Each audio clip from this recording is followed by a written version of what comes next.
Hey everyone, welcome back to the channel.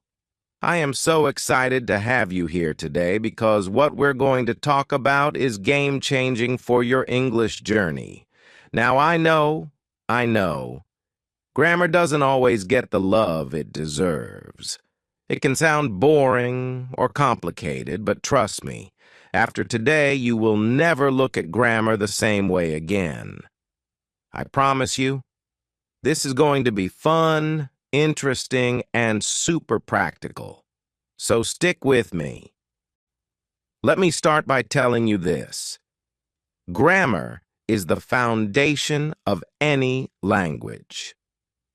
Think of it like the skeleton of your body.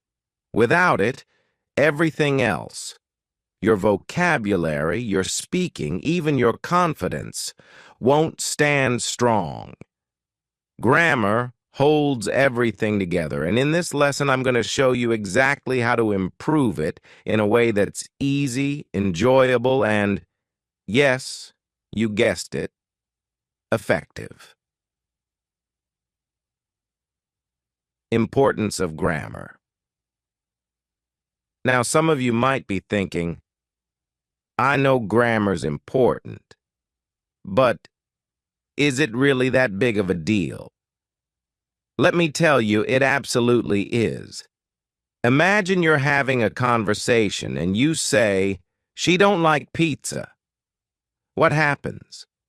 People might understand what you're saying, but you're not coming across as fluent, right? Or worse, it might make people think you don't know English well. Grammar helps you sound professional, confident, and clear. It's the difference between "I have a dream" and "I has a dream." Sure, both might be understood, but only one will make you sound like a true English speaker. And I want you to be that person. You deserve it. But here's the thing. You don't need to be perfect. Grammar is about progress, not perfection. It's about communicating clearly so people understand you, and that's something you can absolutely master. What is grammar? Okay, so what exactly is grammar? Simply put, grammar is the system of rules that structure a language. It's the way we organize words, sentences, and punctuation so that everything makes sense. Think of grammar as the rules of a game. Without rules, the game would be chaotic, right? Imagine playing soccer with no boundaries, no goals, or even no rules for how the ball should move. Things would get messy. Grammar is what keeps your game of English from falling apart. It's why we know when to say, "I am going to the store," and not, "I going to store." It's why we say, "She has been reading," instead of, "she been reading." These little rules might seem small, but they add up to big results in the long run. How do you learn grammar? Now, you might be thinking, okay, this sounds important, but how do I actually learn grammar without falling asleep? Trust me, I've got you covered. First, start with what you already know. Look at your English in daily life, whether you're watching TV shows, listening to music, or even reading posts on social media. Pay attention to how grammar is used in real situations. For example, have you ever noticed how people speak in different tenses? In a movie, you might hear someone say, "I was walking to the store yesterday." Why? Because they're talking about something that happened in the past, so they need the past tense. Easy, right? Just observe the world around you and learn from what you hear. Next, make it a part of your routine. Start small. Pick one grammar rule to focus on each day. Maybe today you focus on how to use have and has correctly. Or you could look at how to form questions with do and does. Practice them throughout the day, and I promise, over time, you'll start to sound more and more natural. And you won't even realize it. Here's an interesting tip. Try to speak in English every chance you get. I don't care if you're in the shower, on the bus, or just walking around your house. Say things out loud. Even if you're just talking to yourself, it's like training your brain to think in English. Imagine you're explaining to someone how to use the past tense. I played tennis yesterday. Or, she studied all night. You're practicing, you're learning, and you're having fun all at the same time. Let me give you a funny example. I'm sure you've all heard someone say, I am loving it, right? Like McDonald's uses this in their ads. But here's the thing. Technically, that's incorrect. We don't usually say, I am loving it, because we're talking about something that's happening now. You should say, I love it, simple, right? So every time you hear, I am loving it, just think, that's a grammar mistake and I'm smarter for knowing the right way. And guess what? As you keep learning grammar and noticing these things, you'll start to feel like a grammar detective. You'll start spotting errors in everyday language, and it will feel great. All right. Now that you've seen why grammar is so important and you're already starting to think about how it shapes your English, it's time to dive in deep. But don't worry. We're not going to bore you with pages of rules and exceptions. Nope. Instead, I'm going to share with you some powerful tricks, little strategies that will make grammar feel like a walk in the park. Are you ready for this? Let's get started. Trick 1. Start with simple sentences. Let's be real. Grammar can seem scary when you look at all those complicated sentences in textbooks. But here's the secret. Keep it simple. If you can master simple sentences, you're halfway there. Start with small sentences like, I eat lunch, or she goes to school. Why? Because the simple present tense like eat, go, study, and work is the foundation of almost everything in English. Once you've got that, you can add details and build from there. For example, let's take I eat lunch and add some flavor. I eat lunch every day. Great. We've added the frequency adverb every day. Now let's make it even better. I always eat lunch with my friends at school. Look how simple that is. It's not overwhelming, and it uses grammar you already know, but now it's richer and more interesting. This is the key to learning grammar. Start simple and gradually build up. Trick 2. Use grammar in real conversation. Okay, now I'm going to let you in on a little secret. The best way to improve your grammar is by speaking English regularly. No, really. You can read grammar books all day, but you won't truly understand it until you actually use it in real life. You need to practice. So, what's the trick here? Simple. Don't be afraid to make mistakes. Mistakes are your best friends. Let's say you're practicing the past tense. Instead of saying, I went to the park yesterday, you might say, I go to the park yesterday. It's a mistake, but now you know where to fix it. That's progress. Here's another example to help you understand. Imagine you're talking to a friend, and you say, I will eat lunch tomorrow. But your friend corrects you, no, you should say, I'm going to eat lunch tomorrow. At that moment, you've learned not only the difference, but also that you'll sound more natural when you use going to instead of will. So make mistakes, learn, and laugh about it. That's how you'll improve fast. Trick 3. Use flashcards for tenses. Let's talk about tenses for a moment. I know, ugh, tenses.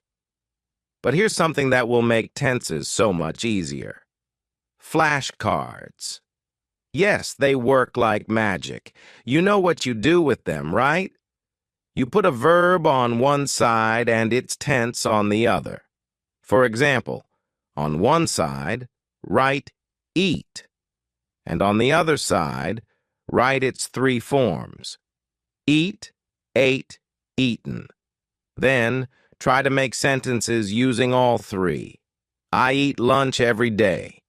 I ate pizza yesterday. I have eaten pasta before. These flashcards help you see tenses in action and turn something complicated into something super simple and fun. Trick 4. Watch TV shows and movies for grammar practice. Who said learning grammar has to be boring? Here's another trick. Watch movies and TV shows in English. And guess what? You don't even need subtitles.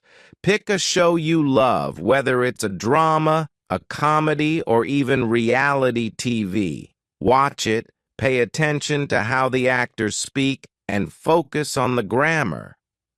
For example, if you're watching a show where someone says, I've been working all day, try to repeat the sentence. Say it out loud. Why? Because now you're practicing the present perfect tense without even thinking about it. You're learning naturally, and it feels like you're just enjoying a good show. This trick works because it helps you learn grammar in context, not just as dry rules on paper. Here's a classic example from a show. I've never been to Paris. Notice how they use the present perfect to talk about life experience. Now try saying, I have never been to Paris, and see how it feels to use that grammar. Trick 5. Learn grammar with music. Here's a fun one. Music. Yes, songs are a great way to learn grammar in a natural, fun way. Pick a song in English and listen carefully. Pay attention to how they use tenses, contractions, or even future plans. I bet you didn't think you could learn grammar from listening to music, right? But it works. For example, listen to the song I'm Yours by Jason Mraz. You'll hear a ton of examples of the present progressive tense. I'm yours, I'm waiting for you. Sing along, and you'll be practicing grammar without even realizing it. Try it out with your favorite songs and see how much easier grammar can become. Trick 6. Grammar journals, your personal grammar guide. All right, here's another genius tip. Keep a grammar journal. Every time you come across a new grammar rule or something that confuses you, write it down. Make it your own personal grammar book. You can even draw pictures or write examples of how to use the rule in real life. For example, if you're struggling with when to use few versus a few, write it down. Few means not many, and a few means a small number, but enough. Write it in your journal. Make sentences with both. I have few friends versus I have a few friends. See how the meaning changes? Now you've got it written down and can always refer to it. Trick 7. Be patient and celebrate small wins. Finally, my biggest piece of advice, be patient. Learning grammar takes time, but remember, you are improving every single day. Every time you notice a grammar mistake and fix it, you've learned something new. Every time you understand a rule better, you've made progress. So, celebrate the small wins. Maybe you're mastering prepositions today, or you finally get how to use isn't verse 4. That's amazing. Don't wait until you're perfect. Start celebrating your learning process now. So let's talk about something that can help you a lot when learning grammar. Chunking. I know it sounds like something complicated, but trust me, it's not. Think of it like breaking down a big, tough puzzle into smaller, more manageable pieces. Imagine you're learning about articles, those little words we use in front of nouns, like a, an, and the. Instead of memorizing a huge list of rules, just break them down into chunks. A and an are used for things that are not specific, like saying, I want a book, or I need an apple. But the is for something specific, something you and the person you're talking to both know about. So instead of worrying about all the rules at once, just focus on the chunk for each article and practice with real-life examples. It's way easier that way, and before long, you won't even have to think twice about using them. Another fun thing you can try is sentence patterns.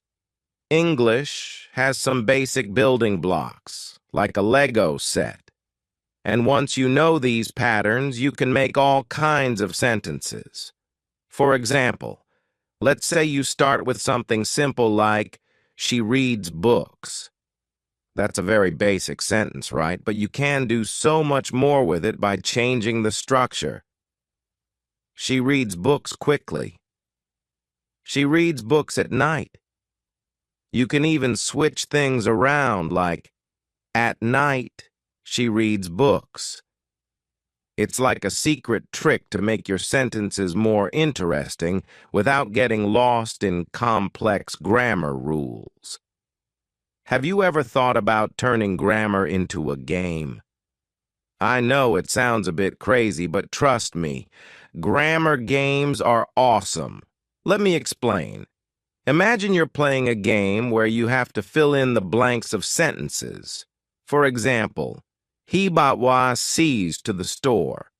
And your job is to figure out what verb fits in there. It could be goes or went, depending on the tense.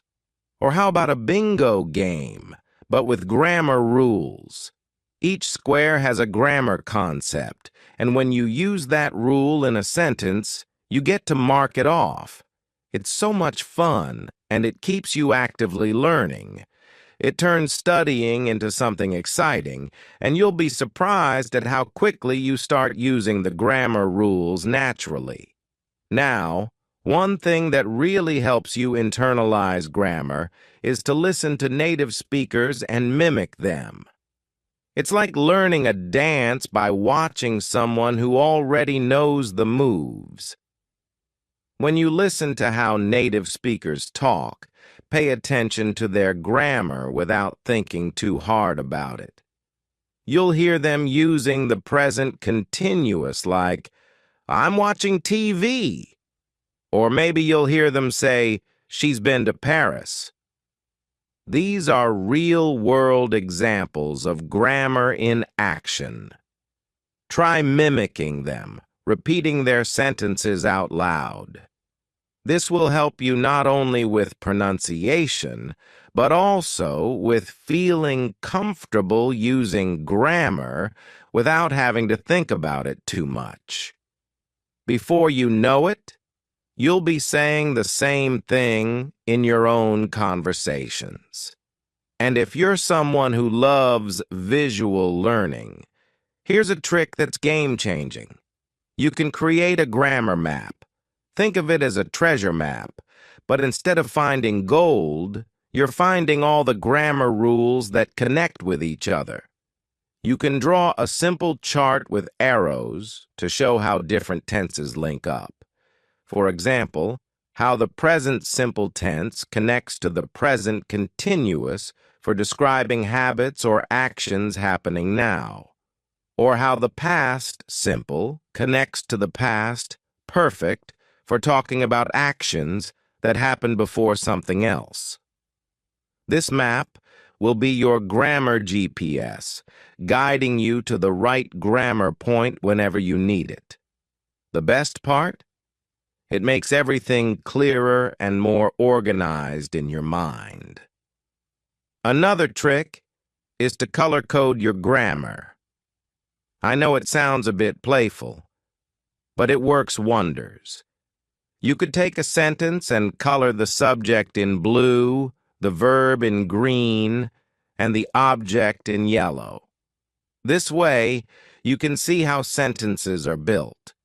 It's like a visual grammar lesson that helps you understand sentence structure more intuitively. You might even try writing out sentences with a timeline for tenses. For example, draw a line for past, present, and future, and then place the sentences on the timeline to see when they belong.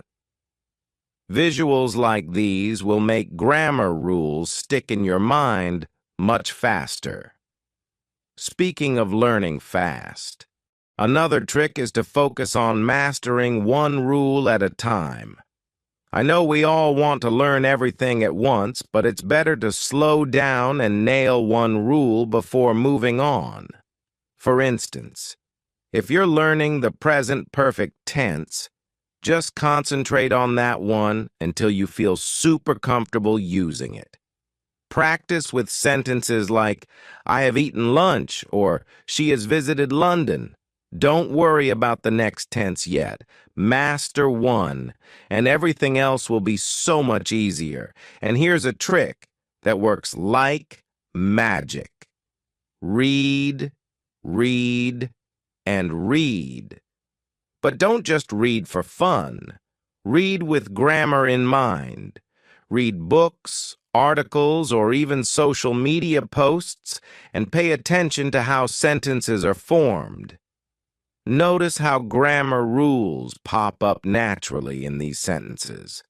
You'll start recognizing patterns without even thinking about it, and the more you read, the more your brain will start to automatically use the right grammar when you speak or write. It's like planting seeds. Eventually, they'll grow into beautiful grammar flowers. Finally, remember that learning grammar isn't about memorizing rules. It's about using the rules in real situations. Think of grammar like the tool that helps you express yourself. The more you use it, the better you'll get at it. So, keep practicing, keep playing those grammar games, and keep reading and listening to native speakers. Every time you make a mistake, it's not a failure. It's progress. You're learning and getting better each time. Now, how awesome is that? By applying these simple, fun tricks, you'll feel confident in your grammar. And you'll see that learning grammar can be just as exciting as watching your favorite show or playing your favorite game. Just keep practicing, keep experimenting, and before you know it, grammar will be second nature. The final stretch of this grammar journey. We're going to take a deep dive into grammar concepts and tricks that will empower you to become a master. First of all, let's talk about prepositions, those little words that seem so simple but can trip us up. Things like in, on, at, by, and with. To most people, prepositions seem like tiny, unimportant words, but they actually make a huge difference in how we communicate. You might wonder, how do I even remember these things? Well, here's the trick. Associate them with specific situations. For example, you sit on a chair, but you sit in a car. You live in a city, but you live on a street. When you connect these prepositions to real-life examples, you start to get a sense of how they work naturally. The key is context, understanding the situation in which the preposition is used. This is what will make them feel less like rules and more like part of how you naturally think. Next, let's talk about one of the most powerful and sometimes overlooked aspects of grammar, the passive voice. It's like a secret tool that can change how you communicate. Passive voice takes the focus off the doer of the action and puts it on the action itself. For example, instead of saying, "The teacher explained the lesson," in passive voice, you say, "The lesson was explained by the teacher." This is especially useful when you want to emphasize the action rather than the person performing it, which can be very helpful in both professional and creative writing. It can sound more formal and objective. The trick to getting passive voice right is focus on the object and use the right form of the verb to be. For example, is, was, or will be, along with the past participle of the main verb. With practice, you'll begin to use it naturally, and it will add a sophisticated touch to your writing and speaking. Another thing that will make a huge difference is learning how to combine sentences effectively. Combining sentences not only makes your writing more fluid, but also gives you more flexibility to express complex ideas. Instead of saying, "I like reading books," "I also like watching movies." Try combining these two sentences. "I like reading books and watching movies." Or if you want to add more information, you can say, "I like reading books, and I also enjoy watching movies, especially on weekends." By linking ideas together, you avoid sounding repetitive, and your sentences flow more smoothly. You can practice this with different conjunctions like and, but, because, and although. The key here is to keep your sentences connected but avoid overcomplicating them. Simple doesn't mean weak. It means effective. As we move forward, let's dive into conditionals, a powerful and fascinating part of grammar. Now, conditionals are all about possibilities, what-if situations. The first conditional is simple. If I study, I will pass the exam. You're talking about a real possibility in the future. The second conditional is for something a bit more unrealistic. If I won the lottery, I would travel the world. And the third conditional is used for something that didn't happen, but could have in the past. If I had studied harder, I would have passed the exam. When you get the hang of these, they'll unlock all kinds of ways to express hypotheses, dreams, and regrets. The beauty of conditionals is that they allow you to speak about so many aspects of life.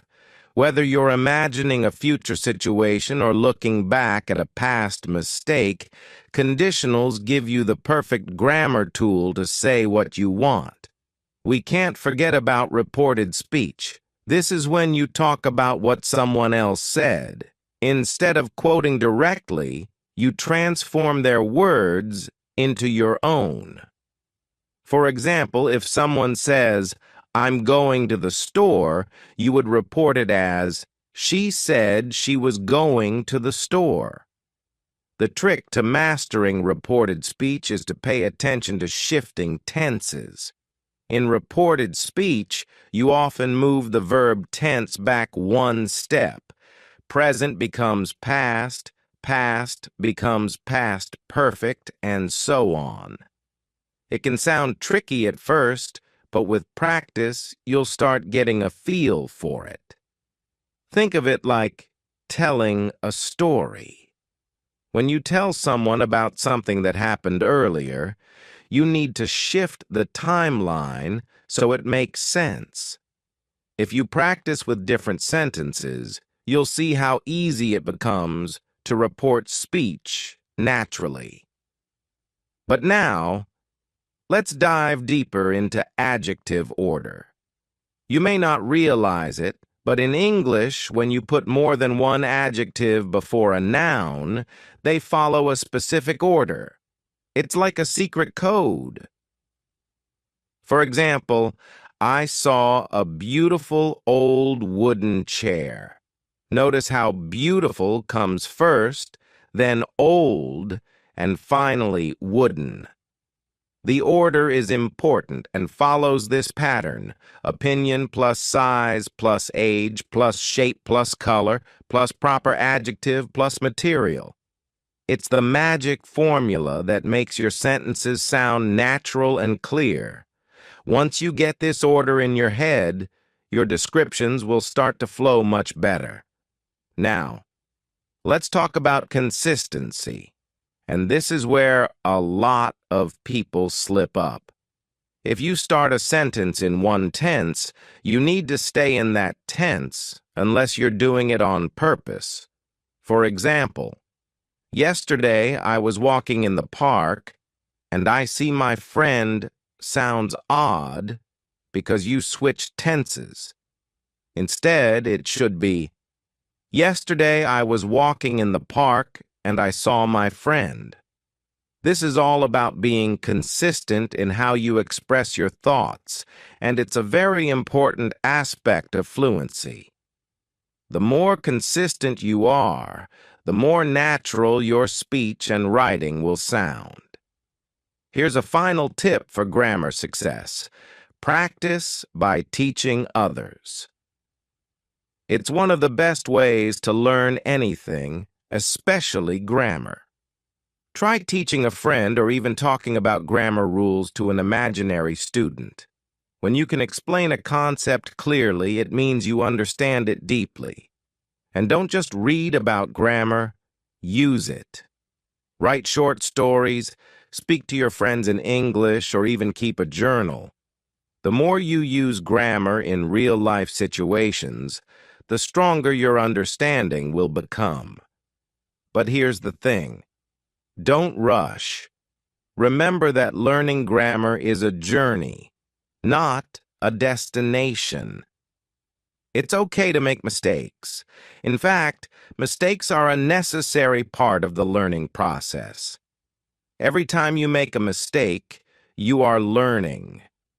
Think of each mistake as a lesson that brings you one step closer to mastering grammar. And here's a secret: even native speakers make mistakes. So don't be hard on yourself. Celebrate every bit of progress you make, no matter how small. Keep practicing, keep making those mistakes, and keep improving. The most important thing I want to tell you right now is this: you are capable. You have the ability to learn and use grammar with confidence, and you will get better every day. It's not about perfection. It's about progress. As you continue on your journey, you'll find that grammar becomes second nature, and you won't even have to think about it as much. You'll be able to speak, write, and understand English with ease. Remember, you're not alone on this journey. Thousands of learners are out there with the same goals and dreams. They've faced the same challenges, made the same mistakes, and yet they've become fluent. So, keep going. Keep learning. Keep practicing. And never give up. Your dream of mastering English grammar is absolutely within your reach. Keep pushing forward, and soon enough, grammar will no longer be something you just understand. It will be something you live.